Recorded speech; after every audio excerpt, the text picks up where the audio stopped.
I'm so excited to be here. It's been ages. So good to see a familiar face here in Heather Wells. Heather, I've missed you. How are you? I have missed you too. Everyone look at her haircut. It looks so good. Thank you. I chopped it off for the holiday season. I think that's good. You got places to be and it's easy fix and it looks amazing. That's right. Thank you so much. And I, before the show, was telling Heather that she looks just like Mariah Carey with this hair. And like, I said people confuse Christmas tune. People confuse us all the time, especially when we sing. That's what I told her.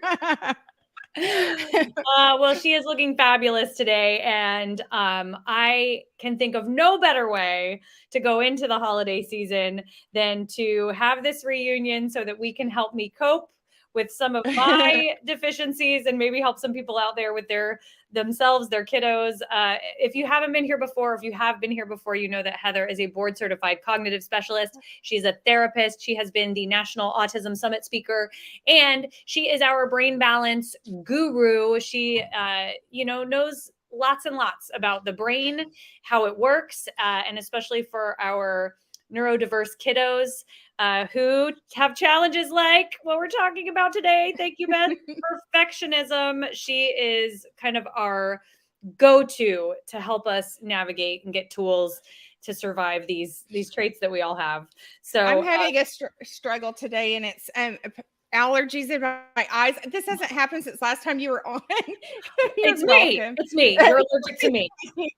Or I'm just so touched that you're here. I think that's what it is. I love that.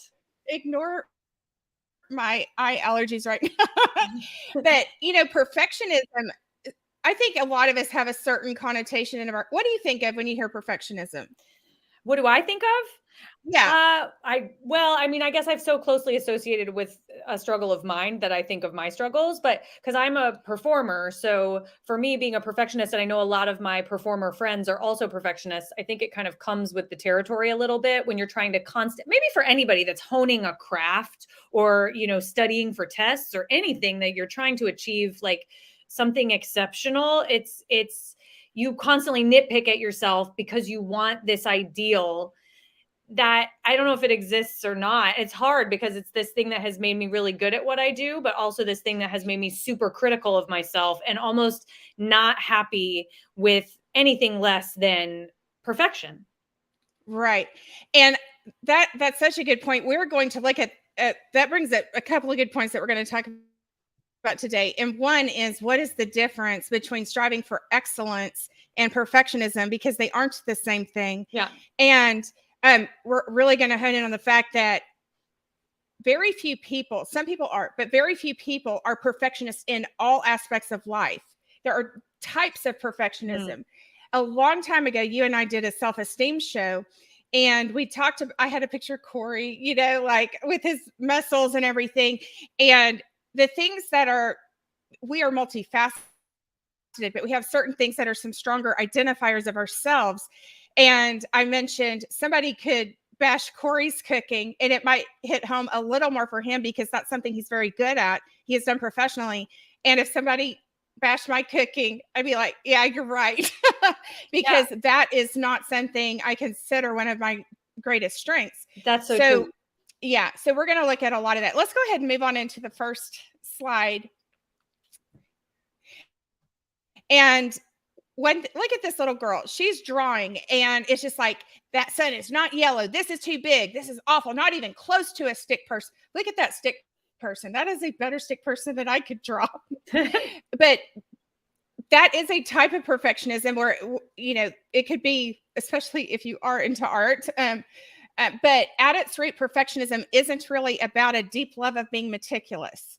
It's about fear. What kind of fear? Fear of making a mistake, fear of disappointing others, fear of failure, fear of success. That is less obvious sometimes. But if you are hard on yourselves or you think other people are judging or criticizing you, whether or not that's the case, if I succeed, that's going to be more eyeballs on me. And I can't live up to that. Perfectionism is rooted in fear and anxiety. But it's the belief that minor mistakes have serious consequences. It's control at the expense of openness, flexibility. You get these very rigid standards, and we're going to look at how that's not always directed towards oneself. It can be directed toward others. Efficiency. I mean, I can't get started on this project until I think of all the possible solutions and which one's the best. I got to make my spreadsheets. They're up to a certain point, but then when does it become I am procrastinating because I got to wait until it's perfect before I begin? And so that is very counterintuitive. I think a lot of kids who don't turn in homework are perfectionists. They don't want to turn it in because it might not be good enough.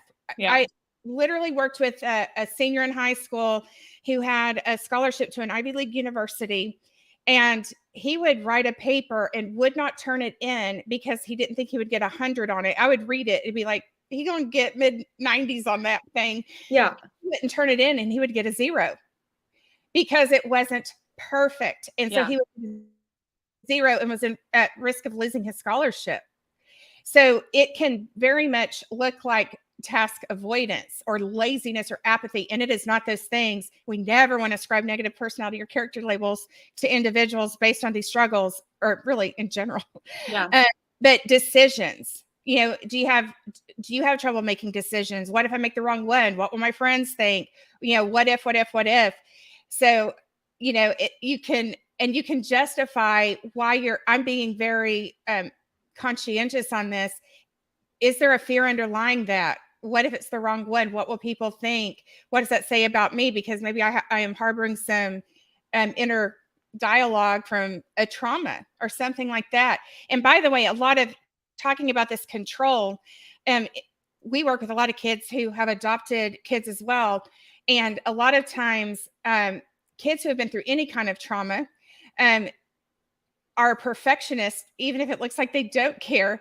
And it might even be other oriented, you didn't do this well enough. It is your fault, and they are seeking control because so many things in their lives have been out of control. And really they're spinning out of control more by doing so. Okay, let's move on. This is sort of a flow chart at what this looks like based on the work of these researchers I have listed there. But it's self-worth is overly dependent on achievement. I talk a lot about how we never want to make our kids or our significant others, our friends, feel like human doings instead of human beings. Our kids must rest in our love and approval, not work for it. And even though nobody watching this requires their kids to earn their approval, I mean, if nobody anybody watching this is a super conscientious parent.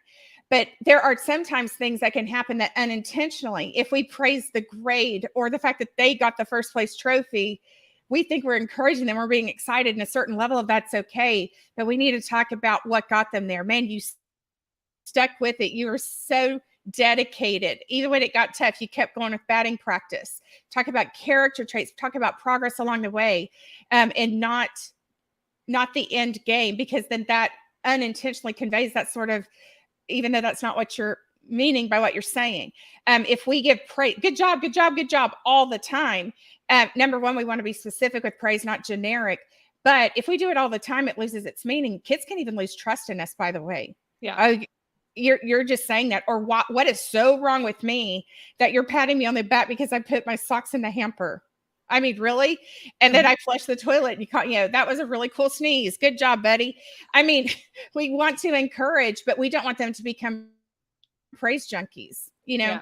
So it's inflexible or double standards. And it's based on biased beliefs, attention, memory, attributions, assumptions, predictions. We've looked in past shows recently about negative memory bias. Our brain's number one job is to protect us. So we have what's called a negative bias. And then confirmation bias, I'm looking for the bad because I'm already convinced that's what's going to happen. I interpret everything's in the worst way. And then it's just like if you have a political belief and you want to look for articles to support your belief, maybe you dismiss the ones that go against it and only pay attention and think about our neurodiverse kids who have been misunderstood even more than, somebody who's not having those kinds of struggles. And you can see how they already have biases, attribution bias. That is, if I cut you off, I'm a really good person. I have a super important place to be. I'm not being mean. Somebody else does it, jerk. um, but these biases form based on a history, and our brains, it leaves a bigger neurological footprint when something negative happens. So we have to feed the positive, and we'll look at how to do that. But what happens? Avoidance, comparisons. There is a very strong tendency to compare ourselves, if we're struggling with perfectionism, to compare ourselves unfavorably to someone else. Jen and I sing, and I'm like, I'm a horrible singer. She's so much better than I am. Well, she's a professional, and I'm not. Or somebody who's worked out their whole life, and you started 6 weeks ago, and you think that you're not getting the results, and you start beating yourself up. But procrastination, I want to point out, ADHD and perfectionism go hand in hand very, very frequently. We looked at in a couple of recent shows about how ADHD only travels alone 75 to 80% of the time. But because things can look so scattered and you can't even see the floor in the bed, oh, they can't be perfectionists. They don't give a rip about their grades. But that it can look the exact opposite, really, of, I think, the stereotypical depiction of perfectionism. Yeah. Reassurance seeking, praise junkies. Did I do what do you think? Did I do, if they're always seeking that, we want to give that to them, but that suggests something else is going on. And so with these double standards, they might, okay, I do this research paper, or I perform on the stage. I met my standard, but that must mean my standards weren't sufficiently demanding. It can't be that I'm good enough. So now let me reappraise my standards and go right back. If I don't meet them, then I criticize myself, or some kids will just avoid it. So perfectionism measures our beginner's work against the finished work of masters. This quote from Julia Cameron also says, perfectionism doesn't believe in practice shots, which I think is really, that stuck with me, because I remember in middle school, after basketball practice, I would go shoot free throws, because I was young and this little girl, and I wanted to be able to do free throws without my feet, without it being a jump shot, which is hard for a lot of girls at that age. Yeah. And I was determined to have my feet planted. I would do 200 free throws at least after every practice, after everybody left. But perfectionism says that's not allowed. I should be where Jen is in my singing, even though she's dedicated years and years and years to it and is amazing. And that's not necessarily reasonable. Right. And why am I comparing myself to Jen anyway? Yeah. Right. I think that's why someone that's a with? perfectionist has such a hard time with social media. I have a real struggle with social media, because I consistently compare myself to people. And I'm like, what am I doing? Why am I doing this? Yes. And we did a show about this a couple of weeks ago, and all of us are, it's very easy to compare our inner selves with the facade on social media. Yeah. And sometimes it's intentional and sometimes it's not. Right. It's like, who wants me to, there's also, appropriateness, and do I want to air my dirty laundry or whatever. Yeah. But think about, this is even, our kids are going to be even more prone to that. Our brains are trained to believe what we see. And so there's all this technology, you can go in and make yourself look skinnier and, blur this imperfection. And kids can look at that, and that is this, or magazine covers, TV. So many of those things are smoke and mirrors, and our kids don't necessarily know that. So Right. that's an important conversation. And by the way, this is super interesting, is we always hear about how social media is bad for mental health. I mean, it's excessive, everything in moderation, maybe not every single, in general moderation, but those who are struggling with anxiety, self-esteem, etc., are more likely to spend more time on social media in the first place. It goes both directions, and that link is stronger than and if you are on there to actively engage and connect with your circle, that can improve self-esteem. I mean, think about during the pandemic and having phone calls or Zoom calls, like that was a drink of water in the desert when we were confined to home. Yeah. But if I'm doing passive scrolling, I'm not doing it to connect. There's a lot of compare and despair in there. And so, okay, let's move on. So perfectionism, not only might it be just in one aspect of your life, but it can be self-oriented. If I am just perfectionist because of my inner critic, that sets individuals up for a much higher vulnerability to many mental health struggles. Perfectionism is super tied to anxiety, depression, addiction, and other challenges. Eating disorders. For some people, maybe the only thing they're perfectionistic about is their looks. And I mean beyond the self-consciousness as you're going through awkward prepubescent and puberty stages. There is socially prescribed, and that's where the social media comes in, as well as in person, face to face, the belief that others are harshly judging you. I must be perfect to earn approval. This one is specifically really, really tied to social anxiety, as you can imagine. The difference between social anxiety and sadness is that sadness is a personality trait that it has nothing to do with how I feel about myself. It's not a weakness. Some of us are more extroverted, some are more introverted. Social anxiety has to do with what will other people think. I'm boring. I'm going to make a fool of myself. I'm not going to know it. There's this inner dialogue that creates the anxiety surrounding it. And then other oriented. I can do whatever I want, Mom, but you better be sure you don't mess up the mashed potatoes, get all the lumps out, cook everything just right, get my uniform exactly like I like it and where I want it, imposing rigid, unattainable standards on others. And a lot of times these individuals may struggle with empathy and forgiveness. And I want to point out that this is not a character thing. This is a brain thing. This is emotional intelligence. This is the ability to see the big picture and cognitive flexibility, looking at something from another person's perspective and so forth. Some of our kids who have sensory processing struggles, if they struggle with body awareness and the sense of touch, the physical sense of touch, that lights up the same part of the brain as our emotions, those kinds of feelings. So I want to point out that we're not saying that this is not about being a bad person. This is about how the brain is functioning. And as you can imagine, if you have ever been in a relationship with anyone where they're like, nothing I ever did is good enough. Now, that could be rejection sensitivity, in which the other person feels rejection that isn't even there because of struggles they're having. We've done shows on that before.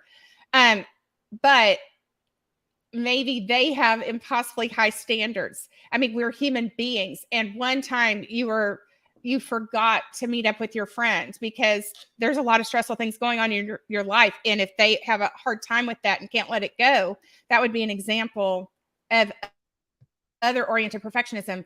It could be this can come out also as over competitiveness, or I know the rules. We're playing this game on the playground, or it could be a board game. And this is how I interpret the rules. And you better believe everybody's going to see it the way I do. Yeah. And it can look like really bad sportsmanship. Now, bad sportsmanship could be self-oriented or socially prescribed because I'm worried what you're going to think of me because I didn't perform to the utmost. But if it's about I'm the rule enforcer, that often is other oriented. So look how many different ways this can look. Unreasonable standards. I know I've already said that, but I put it under self-oriented because I can have unreasonable standards for myself or for others. Rejecting praise. Oh, it was just luck. I did a praise show recently. We also have to teach kids how to accept feedback, positive and negative. I'll talk about that in a little bit. Yep. Fear of failure or success, negative comparisons. I'm not good enough. Nothing will ever be good enough. The inner critic, just that inner dialogue. Feedback sensitivity, rejection sensitivity, getting defensive. If you were just trying to make a suggestion, a helpful suggestion, and they bite your head off, that often is a sign of perfectionism. And whereas it can just look like defiance or a bad attitude, reluctance to ask for help. So many of our kids are struggling and they are afraid to let other people know it. If you have kids who are shutting down and don't self-advocate, that can often be perfectionism. And we talked about the procrastination, a lot of shoulds. We don't want to give should statements. You should have done better on this. You're so smart, or to ourselves or toward others. I don't want to disappoint anyone. I'm scared of that. That's why I say yes to everything. That can impact boundaries. Think about the holidays. Are there any things that you're saying yes to? Do you stress about the perfect presents, the perfect tree, how well the gingerbread man turns out? Perfectionism can come in certain times of the year. Low self-esteem, relying on others for validation. This can look like giving into peer pressure. And you're like, man, I didn't raise you to do that. What's going on? And I'm not good enough. I will do anything to get their approval. Easily discouraged by imperfect results or setbacks. Let's say spouses are working on, they love each other very much. They're just, we need to kind of polish things up a little bit. And then there's sort of a falling back into an old pattern. And like, I thought you cared. I thought you were going to, that kind of thing. And we do this with our kids too. Like, let's wipe the slate clean. None of us is perfect. We got to give ourselves grace and know that we don't go from where we are to where we want to be like that. Yeah. If it's imperfect, it's a failure. And that would be a great example of that high schooler I told you about with the papers. An inflexible leaf. Mistakes represent unchangeable flaws. These flaws are not unchangeable. And that is showing a fixed instead of a growth mindset. Yeah. And I think I'm going to do I talk about growth mindset a lot. I think we need to do an entire show just on that. But perfectionism is self-abuse of the highest order. And it really leads to uncomfortable relationships. Yeah. Okay. If you have kids who can make friends but have trouble keeping them, sometimes there's perfectionism involved. All right, let's move on. All right. So what is the difference between striving for excellence and perfectionism? Excellence is directed inward. How can I grow, be better, improve? Perfectionism tends to be more directed outward. What will they think? What will they think if I say no to hosting the carnival? Growth mindset versus fixed mindset, the power of yet, and looking at progress along the way as opposed to the unchangeable flaw. Intrinsically motivated. I want to be the best singer I can be, and I'm going to practice. What can I tweak? I'm going to watch film and talk to my friends who are professional singers. How should I hit that note? Avoidance of criticism, which can look like the opposite of perfectionism. They won't turn in their work. They won't do their homework. They don't care. They have such a bad attitude. They are maybe trying to avoid criticism at all costs. Focused on learning. How can I grow and learn from this? Focused on mistakes. I stink. Look at all these flaws. Excellence is focused on progress. Perfectionism, again, procrastination. Excellence, comparing myself to who I was yesterday. Perfectionism, comparing self to others, and almost always unfavorably. And I want to point something out. There's nothing inherently wrong with the phrase, do your best. And grit and perseverance are proven in the research to be some of the most important characteristics for us to be our best selves, and achieve what we want to. But any strength we have can be overutilized. You can empathize too much to the point that you're a doormat to someone. You can persevere even when it's time to hang it up. If our kids think, we say do your best, and they think it means I must be the best to earn approval, even though that's not what you said. I have to be the best at everything. Just do your best at everything you do. Pick your battles. None of us can give 100% all the time. Think to yourself. Is there a phrase you like better than do your best that means a similar thing? Is there like a way to say it better? Well, I don't think there's anything wrong with the phrase itself. I think we need to not use it all the time. I see. Because if we say do your best all the time, and then you're talking about something, making the bed, and it was not quite, as a little wonky. Yeah. In the big scheme of things, how much does this matter? They gave it a 7 out of 10 because they have already used up all of their fuel. They didn't have anything left to give the bed a 10 today. Yeah. They need to know that none of us is our best all the time. Got it. And sometimes another thing too is kids are in this, the word potential. You have so much potential. That sounds so encouraging, and I believe in you.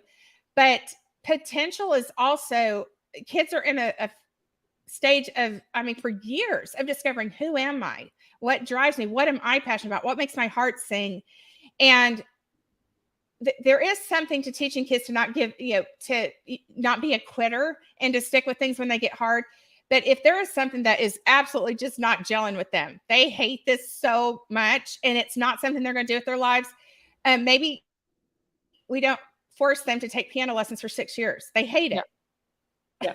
So just be sure that they don't think do your best means you have to be the best.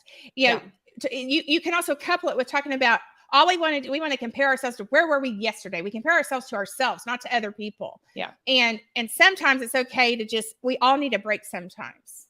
And if they're worried about what you're going to think about them. It's okay. Man, you put so much effort into that math homework.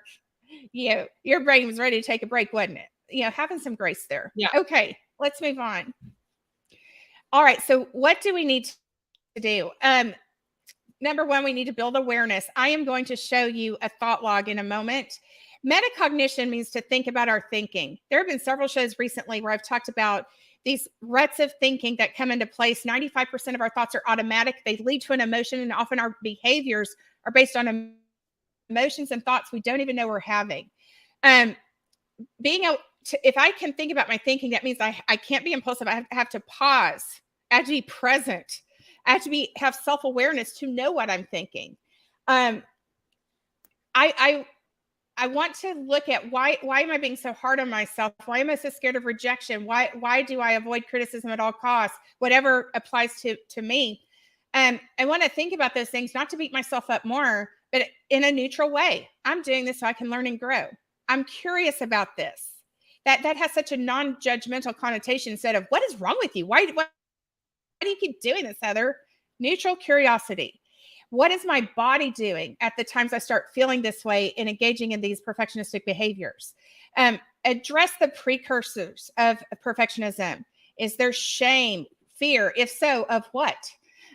Imposter syndrome. That's really interesting.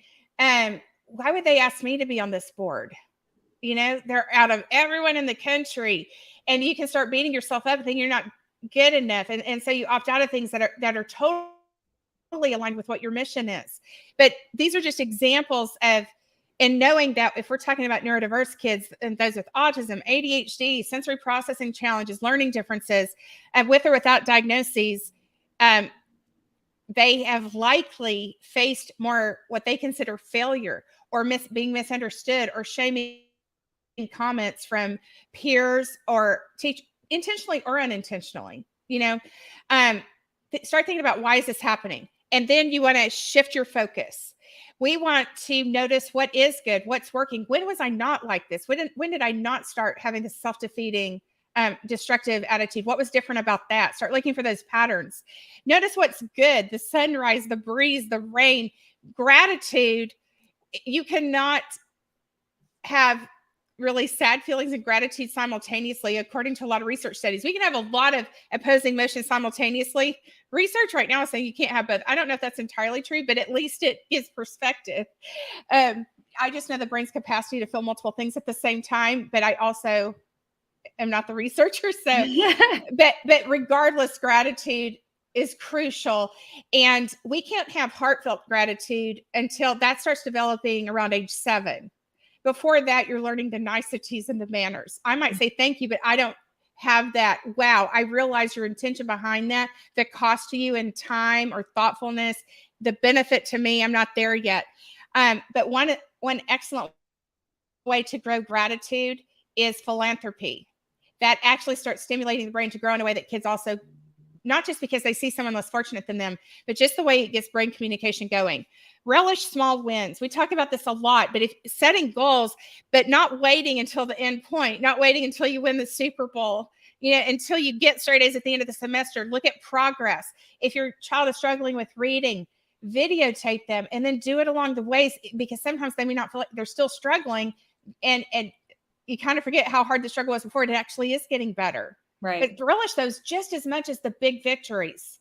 If we only wait for the big wins, those can be pretty sporadic, and you lose your kind of reward system. Yeah. And avoid the compare and despair. We've talked plenty about that, I think. Growth mindset. I'm going to make this a little brief. I've decided to do an entire show just on this topic because it comes up so much in all of my shows. Yeah. But kids need to understand, adults need to understand, mistakes are part of the life experience and they're part of learning.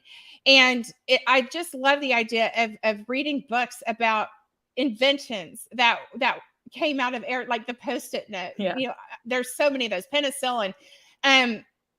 I've got some references for you later, but maybe having an oops day where purposely you wear mismatched something, or whatever. Replace the noise. I'm saying replace the noise, and I'm talking about in your head. They're judging me, they're criticizing me. I don't know what I'm thinking. Mind reading is a very common rut of thinking. Or just, oh, Heather, that was so stupid. I can't believe you did that. You're fat, you're ugly.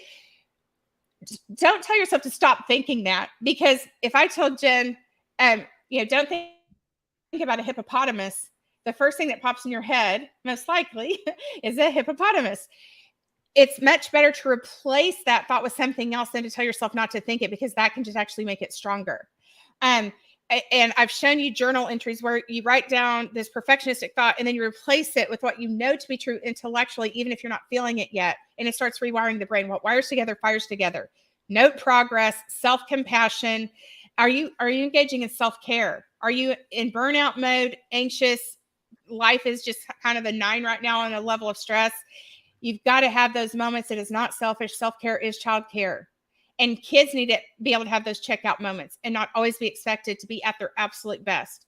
Accept feedback. Now, listen carefully here, because that does not mean, I mean, there could be, you've seen like Mean Girls movies or whatever. Yeah. There could be feedback that is completely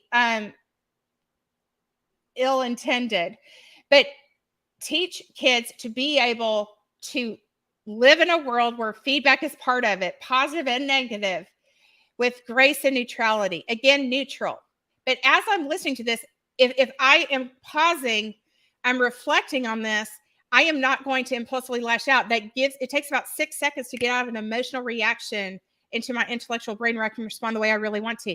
Think to yourself. It doesn't mean you take it to heart. Accepting it does not mean taking it to heart. Consider the source. Is reflective listening, what I'm hearing you say is this, is that right? That slows the brain down so that you can't have a reactive response as much. It's also, if you struggle with rejection sensitivity, maybe that wasn't even your point, and I personalized it in a way that was not intended. Is there any truth to what they're saying? This is neutral again. Nope, there's not. Discard it. And what can I do? I can write that thought down, tear it up, and throw it away. There's all kinds of. I talked recently about how visual imagery is very powerful to release thoughts that have a hold on you. How will I use this feedback to be a fuller version of myself? And I really like the word fuller here instead of better, especially for those struggling with perfectionism, because better, yes, we all want to be better people, but sometimes with a perfectionistic mindset, that if I need to be better, that means I'm bad right now. Remember that all or nothing. If it's not perfect, it's totally flawed and a mistake. A fuller version has a more positive connotation in this way. Yeah. Goals. Use your compass to set your goals. I've done shows on how to set SMART goals before with kids, and it really, really works. All of this is research based. Use your compass. What do I want to move toward? Not what I should move toward. Not what other people think I should do. Not what other people will think if I don't do this. Values aligned decisions. Set limits. Be willing to say no to some holiday activities. Don't expect yourself to make chef-worthy meals that Gordon Ramsay is going to love and spend 6 hours on homework with your kids each night. Understand that everything we're saying yes to, we're saying no to something else. The more involved you are in needing to help your kids with homework, the less likely you might be to win the baking award for what you cook 7 days a week. That's okay. What's most important to your family? Everybody has unique needs. Being able to, I've done boundary shows. I just so highly recommend watching those. But differentiate goals. Teach kids to do this. And this is great for adults as well. By priority, the Eisenhower matrix, where, what's important, what's urgent versus neither one. There are these squares, but priority and why is this a goal and what level of support do I need? And really teaching kids that it's okay that you have some goals that you can do independently, that you have some that you might need mild, moderate, or major assistance with. And it is strength. Vulnerability is strength. Asking for help is strength. Having a vulnerability conversation. Perfectionism sucks the air out of your uniqueness and leaves you empty, away from who you could become. So what is going to get me to a fuller version of where I want to be. Okay, let's move on. I love that. And so now I want to give you an example here of this is thinking about my thinking diary. So kind of applying a few of the things that we just talked about. So you could even have columns like this and like the event. What was the event? And I put something, making the bed. Thoughts. What were my thoughts about it? Everything has to be smooth. No wrinkles. All the pillows must be in the right position. If they're not, it's going to bug me all day. What are the beliefs and the emotions behind that? I am a bad wife and mom if I can't make the bed perfectly. I'm ashamed of how I let my son down when I thought he just wasn't applying himself at school, and I'm trying to make up for it and prove to myself that I'm a worthy mom. So many times we start beating ourselves up about the trivial because of some conscious or subconscious guilt or time we fell short, and we're trying to prove to ourselves and others that we are good enough. This really helps you dig and get to the why beneath the why, the true root cause. And as a result of these beliefs and emotions, what is the behavior? I spend 30 minutes a day making the bed. And then your logic goes, I spend 30 minutes making the bed. Rewiring. How I make the bed. So now you're rewiring your thinking. How I make the bed doesn't define me as a wife or mom. They don't care about a couple of wrinkles. Once I realized Zach had disguised struggles, we got the help he needed. Logically, I know I'm doing the best I can. That helped cut my feelings of shame in half. For now, it's a work in progress. I made this up as an example. So what was the event? What were your just obvious thoughts? And now think, why am I thinking that? Why does everything have to be smooth? I'm trying to prove myself as a wife and mom. Why is that? And, and does that make any sense? I may not feel it fully, but logically, I know that this is kind of crooked. And then as I write this down, and you do this faithfully until you kind of work through whatever a stuck point is, it literally rewires the brain to where you don't have to continue to fight that feeling. It doesn't happen by doing it one time. Okay. Yeah. And then after you do this on the next page, but notice mindful, non-judgmental, curious. I am not beating myself up. I am just starting to understand myself better. So I know where to go from here. So now here I'm kind of giving you I did this in case anybody wants to kind of take a screenshot so that you can make practice of this. But look for the patterns of those beliefs. If you have more than one thing that you're perfectionistic in, what is it? Am I predicting worst case scenarios? Is it fear of failure, fear of success, what others are thinking? Is it based on something from my childhood? Oh my goodness, I am this way toward my sister, whatever it is.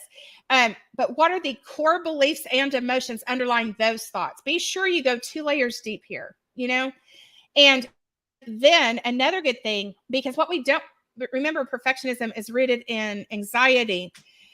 We don't want to rescue ourselves or our kids from anxiety provoking situations because it occurs on an arc. What goes up must come down. When we rescue kids from the height of their anxiety, we unintentionally convey to them, you're right, you couldn't handle it. And that becomes a bigger mountain to climb. So what you want to do is a little sort of self-exposure therapy, where what is one small step I can take with whatever I'm struggling with. Maybe I'm not going to go to the party all night, but I'm going to go for 15 minutes. And my big sister's going to come with me. Next time I'm going to go and she's not going to walk in with me. Then I'm going to stay for an hour. Think about one rung on the ladder. How can I challenge this self-talk? Be a little scientific, researcher. What's another way to view this situation? What's one step I will take? And I recommend writing this down. Writing these things down leads to exponentially higher follow through. What is one step? That's not intimidating. One step I will take to stretch my emotional tolerance. If I'm avoiding things, it means I don't know how to tolerate uncomfortable situations and emotions. We must teach our kids. It is essential that we all know that uncomfortable emotions serve a purpose every bit as much as the ones that feel good. And then after you conduct your experiment, what was the outcome? Reflect back on it. Write it down. What happened in the experiment? How accurate were my predictions? How do I feel about myself now? I acted courageously. Make sure kids know that courage is not the absence of fear.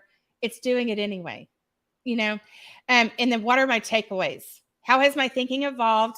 How strongly do I believe my initial predictions will happen in the future? You start noticing how your predictions become less nightmarish, or what, how can I test this further? And what's my next step going to be? Writing these things down, it really, really works. Okay. Let's move on. And then I wanted to just give some recommendations. These are all really good books to help kids overcome perfectionistic tendencies. Or Mindset Power, it does talk about perfectionism, but a little more broadly also. But all of these others are very, very specifically about, well, why is forget? That's really good for growth mindset. Your fantastic elastic brain, that really helps kids understand your brain is like a muscle. You work it, you stretch it, it grows. It is not stuck the way it is. A lot of kids tend to think that how smart you are, how athletic you are, how are fixed traits, which is why we don't want to, another reason we don't want to compliment them for that. We want to talk about progress, other things, characteristics. But Penelope Perfect, The Dot, I love their tagline, make a mark and see where it takes you. A lot of these books have activities within them that you can do to really drive the point home. These would make excellent stocking stuffers. Ooh, good idea.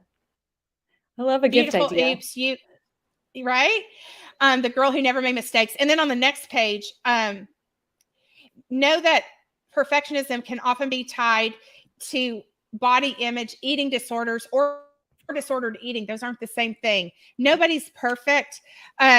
Is one more book I want to, but Real Kids Come in All Sizes: 10 Essential Lessons to Build Your Child's Body Image. Messages by Matthew McKay is excellent. Y'all hear me talk about Free Spirit and New Harbinger books a lot. The owner of New Harbinger himself wrote the book Messages. It's really great. When Perfect Isn't Good Enough, Strategies for Coping with Perfectionism. So some of these are good for adults. Overcoming Perfectionism, a self-help guide using cognitive behavioral techniques, really rewiring that thinking. The Mindful Way Through Anxiety. I shared this one on an anxiety show recently, but I wanted to share it here again since perfectionism is rooted in anxiety. How to reclaim your life. Okay. Wow. Oh my gosh, that was amazing. First of all, it's been a minute. For anybody that's watching that knows that I used to be on here regularly with Heather. I have missed seeing her regularly. I've gone back to work since the pandemic. And I've missed your face, Heather. It was so good to be here today. Oh, thank you for joining me. I miss you so much. You were just a rock star of a human. I just adore you. This woman has just one of the most beautiful hearts I have ever seen in my life, and a super hilarious personality. I just feel all the warm fuzzies every time I see you. Thank you so much for sharing your time today. Oh my gosh, I could have been regurgitating every word. I love you so much too. For anybody watching who wants to contact a Brain Balance Center near you, here are the phone numbers for you. Lots of beautiful screenshots. So share this show with your friends today. I know I need to go back and get some screenshots of those books because I myself struggle with these things. Is there any other information you want to give to everybody before we say goodbye? I think the main thing is just to remind everyone that if you want to get the weekly newsletter, it is chock full of all kinds of tips, activities, ideas to help your family thrive more fully. There is a video with Jen's beautiful face. There's also Corey. You've seen Corey before. There are videos of his face where it has a sign up, and you just click on there, enter your email address, and you're on the list. Or you can message us, and it goes out once a week. And it's just a sort of a service of love that I do for everyone. I love that. It's brilliant. You have to sign up. All right. Well, hopefully I will see you guys again soon. And until then, have a beautiful rest of your day, Heather. You too. Have a great week, everyone.